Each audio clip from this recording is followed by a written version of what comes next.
Buenos días. Iniciando el módulo de pancreatitis crónica, vamos a hablar de definición, etiología, modelos de progresión y presentación clínica. Se define la pancreatitis crónica como un síndrome fibroinflamatorio del páncreas en individuos con factores de riesgo que desarrollan respuestas patológicas persistentes a la injuria del parénquima. Se caracteriza por múltiples mecanismos patogénicos y diversas formas de presentación clínica. Hablamos de pancreatitis crónica temprana cuando estamos ante individuos en riesgo que se encuentran asintomáticos, donde un evento inicia un ataque de pancreatitis. Se activa el sistema inmune, sensibilizando al páncreas a futuras injurias. Suele lograrse la restitución ad integrum, pero también puede haber desarrollo de fibrosis e inflamación que aún es reversible. En los estudios por imágenes no veremos ningún cambio morfológico. No obstante, podrían identificarse los desórdenes subyacentes para poder evitar la progresión. Definimos como pancreatitis crónica establecida a la etapa sintomática que puede tener una presentación clínica variable. En estos casos ya la progresión al daño es irreversible y hay cambios visibles en los estudios por imágenes. Y en la etapa final ya aparecen las insuficiencias exocrina y endocrina por marcado daño del parénquima y pueden presentarse también complicaciones. Respecto a la epidemiología, se la considera una enfermedad subdiagnosticada. La incidencia mundial es de 5 a 14 por cada 100.000 individuos año, similar en niños. La mortalidad es de 0.9 por cada 100.000 individuos y la prevalencia estimada es de 130 por cada 100.000. La edad de presentación en promedio es de 50 a 58 años, pero tengamos en cuenta que puede haber pancreatitis desde la infancia muy temprana hasta edades avanzadas.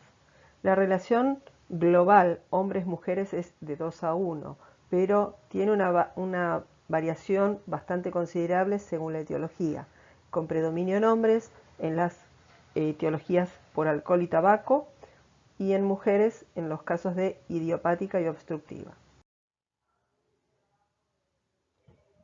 Este es el modelo de progresión de desarrollo de pancreatitis crónica aceptado actualmente. Se considera que ante un individuo con factores de riesgo, la presencia de la noxa produce una respuesta inflamatoria y esa lleva a episodios repetidos de pancreatitis que inicialmente pueden ser asintomáticas. Si la noxa persiste, empieza a haber cambios más importantes que llevan a la pancreatitis crónica temprana. Si el daño continúa, vamos hacia la pancreatitis crónica establecida, donde ya tenemos disfunción inmune, disfunción de los acinos y de los islotes, puede haber presencia de dolor y fenómenos de metaplasia.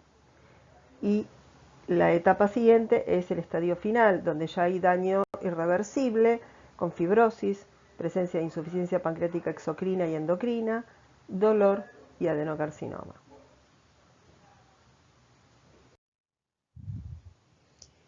En la actualidad nosotros detectamos a la pancreatitis crónica cuando tiene síntomas y tiene cambios en las imágenes, por lo cual estamos llegando a la etapa de pancreatitis crónica establecida e incluso en la de estadio final. La situación ideal sería poder detectar a la pancreatitis antes de esta etapa, en la etapa en la cual empieza a haber daño o cuando estamos recién ante la pancreatitis crónica temprana. El gran problema es que actualmente no contamos con herramientas que permitan el diagnóstico temprano. Sabemos que en un 20% de los episodios de pancreatitis aguda hay progresión a repetir nuevos episodios, lo que conocemos como pancreatitis recurrente. Y de estas pancreatitis recurrentes, el 35% evolucionan a una pancreatitis crónica. Y si bien en el 40% de las pancreatitis no hay episodios de pancreatitis evidente, en un 60% sí. Y identificar esos episodios de pancreatitis y buscar la causa en esta etapa es una herramienta válida para frenar el daño.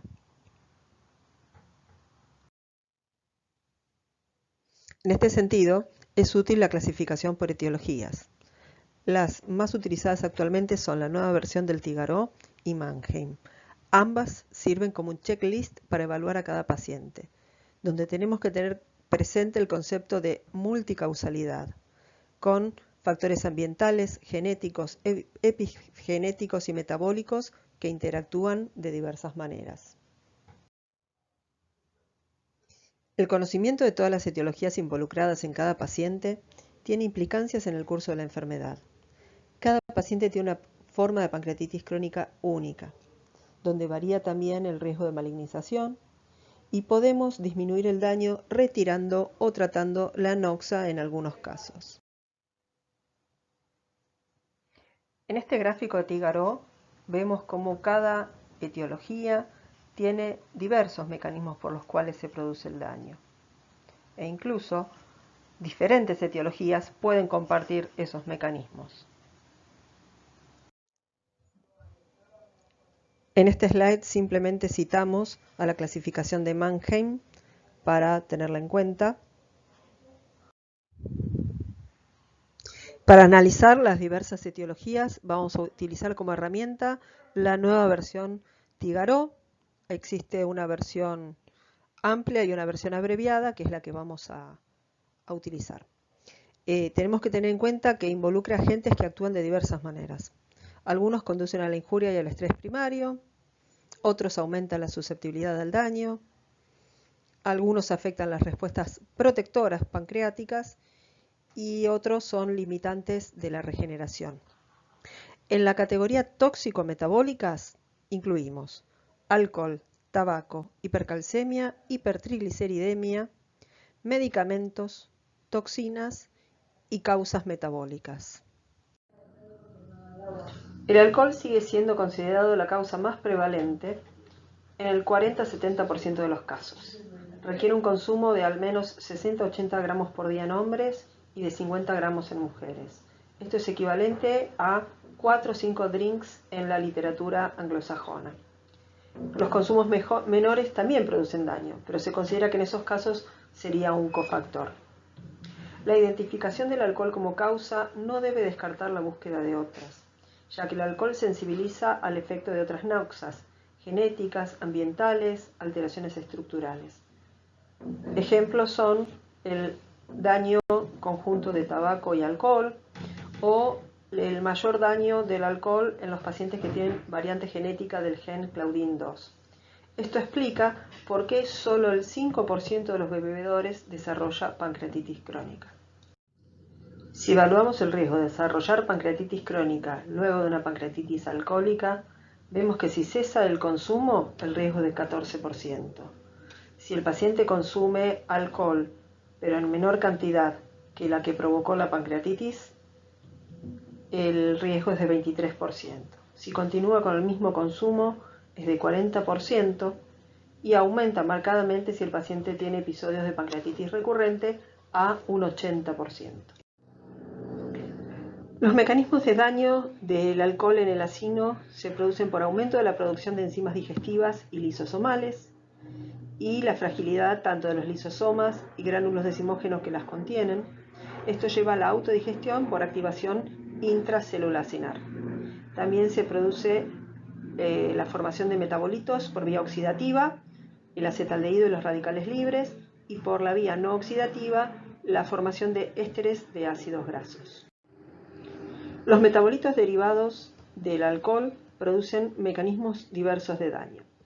El acetaldehído inhibe la secreción pancreática, los radicales libres afectan la estabilidad de membrana, las proteínas intracelulares, el ADN y la estabilidad de los gránulos decimógenos. Los ésteres de ácidos grasos conducen a la fragilidad lisosomal, la producción de citoquinas proinflamatorias, la formación de ácidos grasos libres que inhiben el retículo endoplásmico y producen daño mitocondrial, la alteración del metabolismo del calcio y la producción de matriz extracelular. El alcohol también produce daño en los conductos, reduciendo la secreción global con aumento de la viscosidad, disminuyendo la concentración de citrato en el jugo pancreático, que predispone a la formación de microcristales, la producción de proteínas que favorecen la formación de litos ductales y que a su vez estos litos favorecen el daño de la pared ductal y de la hipertensión ductal. También el alcohol influye en la progresión, ya que la persistencia de la noxa activa las células estrelladas por estrés oxidativo mediante el acetaldehído, por las citoquinas activadas por la necrosis y por efecto directo del alcohol con producción de matriz extracelular. El tabaco es reconocido como causa independiente y dosis dependiente de daño pancreático. El aumento del daño es marcado a partir de los 20 cigarrillos por día y también es importante tener en cuenta los años de consumo. Favorece mayor daño morfológico, desarrollo de calcificaciones, insuficiencias exócrina y endocrina y el desarrollo de cáncer. El riesgo acumulado varía, en el tabaquista activo es de 2.72 y disminuye en los ex-tabaquistas a 1.27. El cambio en el riesgo disminuye francamente luego de 10 años de haber dejado de fumar. El gran problema es que tanto los médicos como los pacientes subestiman el efecto lesivo del tabaco sobre el páncreas. La suspensión enlentece la progresión e impacta en el manejo de dolor, desarrollo de insuficiencias y complicaciones. El tabaco daña la célula sinar por diversos mecanismos. Por un lado, retención y activación prematura de proenzimas. Aumento de la concentración de calcio intracelular, ya sea por ingreso a través de canales o liberación desde el retículo endoplásmico. Se produce un efecto proinflamatorio en macrófagos con alteración del perfil de citoquinas y la infiltración por leucocitos y células plasmáticas. También se compromete la función mitocondrial, se altera el ADN, se sensibiliza la célula a otras noxas y predispone al cáncer por mutaciones. También se produce alteración del flujo microvascular y, por efecto de la endotelina 1, fenómenos de isquemia y necrosis celular.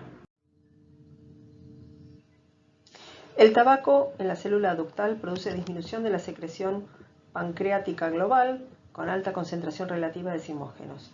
También se produce disfunción del receptor CFTR. Estos cambios en el jugo pancreático favorecen la precipitación proteica y la adición de calcio. Respecto a la progresión, si persiste el consumo de tabaco, se genera proliferación y activación de las células estrelladas, con mayor producción de la matriz extracelular y desarrollo de fibrosis. Si se produce un daño de masa crítica de células acinares, también se lleva a la activación de la cascada inflamatoria sistémica. Otras causas dentro de la categoría tóxico-metabólica son la hipercalcemia, que ocurre con niveles de calcio mayores a 12 miligramos por decilitro, generalmente asociadas a hiperparatiroidismo primario, origen tumoral, en tumores de paratiroides de las neoplasias endocrinas múltiples, en mieloma múltiple, sarcoidosis, enfermedad renal crónica, hipercalcemia familiar y sobredosis de litio o vitamina D.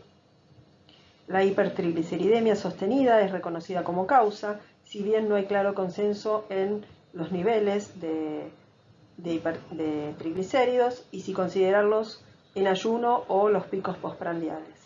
Respecto a fármacos, el uso prolongado de azatioprina, sesmercaptopurina, didanosina, metilprednisolona, fibratos, inhibidores de la enzima convertidora, estrógenos y valproato están descritos. Dentro de las toxinas consideramos la enfermedad renal crónica, ya que en la etapa final se produce disminución de la eliminación de metabolitos que son tóxicos pancreáticos y la presencia de hipercalcemia. Hay factores que generan estrés oxidativo, la irradiación, la quimioterapia y la isquemia vascular crónica, la presencia de metales como arsénico, cadmio y cromo, los déficits de vitaminas y antioxidantes de la dieta, la toxina de escorpión e insecticidas. Y dentro de la categoría metabólicas incluimos a la diabetes, ya que produce fibrosis y atrofia. Recordemos que la diabetes puede ser causa o consecuencia de la pancreatitis crónica y se le incluye debido a la alteración morfológica y los cambios en los estímulos hormonales por la interrelación acino-islote. Y la obesidad cursa también con cambios en la morfología pancreática y en la estimulación de fenómenos inflamatorios. En el grupo de idiopática tenemos un porcentaje importante de las pancreatitis crónicas, son entre un 10 y un 30%. Tiene una distribución bimodal con una forma temprana en menores de 35 años, y una forma tardía en mayores de esa edad. Esta categoría es un reflejo de lo que aún no conocemos de la patología. La etiología genética será tratada en una charla aparte, pero vamos a dejar algunos breves conceptos. Pueden tener un patrón de presentación hereditario o esporádico. Hay muchos genes en estudio, además de los que ya están demostrados, siendo los más conocidos el PRSS1, el SPINK, el CFTR. Debemos considerar a una pancreatitis como hereditaria cuando hay desarrollo de pancreatitis en más de una persona en una familia, en 2 o más generaciones, o cuando hay presencia de pancreatitis y mutación genética comprobada del tripsinógeno catiónico con manifestación autosómica dominante. Debemos realizar test genético a toda pancreatitis recurrente o pancreatitis crónica idiopática, a los pacientes con edad joven de inicio, pacientes con pancreatitis en la infancia o historia familiar de pancreatitis crónica idiopática, recurrente y familiares con PRSS1 mutado. En la categoría recurrente, aguda y severa, el propósito es reflejar la progresión del daño post-pancreatitis aguda severa y en los casos recurrentes hacia la pancreatitis crónica. Debe documentarse la severidad de los episodios, la presencia de complicaciones locales, desarrollo de insuficiencias y necesidad de procedimientos.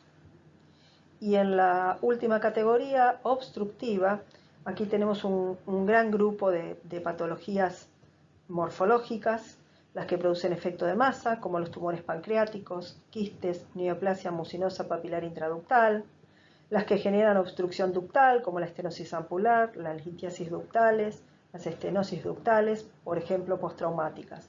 Y también las variantes anatómicas, siendo las más conocidas el páncreas divisum y el páncreas anular. Para realizar diagnóstico de pancreatitis crónica nos basamos en 3 pilares: las manifestaciones clínicas, la alteración morfológica y la alteración funcional. Dentro de las manifestaciones clínicas debemos considerar y resaltamos la presencia de dolor epigástrico en el 80% de los pacientes con pancreatitis crónica, la presencia de pancreatitis como reagudizaciones de la enfermedad crónica subyacente, diarrea y disminución de peso. Con menos frecuencia podemos encontrar como manifestaciones la ictericia por estenosis biliar, vómitos por obstrucción duodenal, distensión abdominal por ascitis, disnea por derrame pleural, hemorragia digestiva secundaria a trombosis o fracturas por osteopenia y osteoporosis. Debemos recalcar que estas manifestaciones se presentan cuando la enfermedad está avanzada, en el estadio final de la pancreatitis. El dolor es una manifestación cardinal dentro de la pancreatitis crónica. Está presente en el 70-80% de los casos. Presenta diversos patrones: intermitente, continuo, episódico, con intensidad y magnitud del dolor variable. Puede estar asociado o no a pancreatitis. Hay que tener especial foco en los episodios de pancreatitis idiopática, ya que pueden ser la primera manifestación evidente de la enfermedad. Y debemos recordar que la hipótesis de burnout pancreático ha sido desechada. Por eso no debemos esperar a que el dolor empiece a ceder a medida que la glándula se va dañando y deteriorando. Debemos recordar que también el dolor puede ser el indicio de la presentación de complicaciones. Y finalmente, el dolor puede presentarse de una manera atenuada. Por eso hay que también poner un foco importante en los pacientes que se presentan con dolor epigástrico que han sido rotulados como dispepsia. En la evaluación de los pacientes con dolor debemos tener en cuenta que puede producirse por diversos mecanismos. Puede tener origen pancreático, en obstrucción ductal, con hipertensión tisular y del conducto, en tumores pancreáticos, pseudoquistes, agrandamiento inflamatorio, isquemia, compromiso neural, sensibilización central o de los plexos pancreáticos. También puede ser de origen no pancreático, en obstrucción biliar o duodenal, en la presencia de úlcera péptica o secundario a la mala absorción. Por eso es muy importante hacer una buena anamnesis del tipo de dolor, ubicación, irradiación, frecuencia, tiempo de evolución, inicio súbito o progresivo, en la presencia de fenómenos de reagudización y la limitación que produce sobre la calidad de vida. Un motivo frecuente de consulta es la alteración evacuatoria, ya sea como diarrea esteatorreica o como formas más atenuadas. Por eso es importante tenerlo en cuenta en los pacientes catalogados como síndromes de intestino irritable con tendencia a la diarrea y también en la diarrea crónica, especialmente en las formas indoloras. Suele estar asociado a malnutrición, produce una gran alteración de la calidad de vida e influye en la mortalidad, y además de la insuficiencia pancreática exocrina, puede tener un rol en la presencia de sobrecrecimiento bacteriano. Respecto a la pérdida de peso, es multifactorial. Suele asociarse a la disminución de la ingesta por dolor, hiporexia, malabsorción y presencia de complicaciones. Por otro lado, tenemos que tener precaución ante la aparición de ciertos signos y síntomas, tales como aparición de dolor, cambios en el patrón de dolor, desarrollo de ictericia, debut de diabetes o pérdida de peso, ya que en este grupo de pacientes tenemos que tener un alto índice de sospecha de cáncer de páncreas durante el transcurso de la enfermedad. Para finalizar, durante la charla de hoy hemos hablado de la definición actual de pancreatitis crónica y algunos datos epidemiológicos, del nuevo modelo de progresión de la enfermedad, la clasificación de etiologías y su utilidad como herramienta para frenar el daño y las formas de presentación clínica. Muchas gracias por su atención.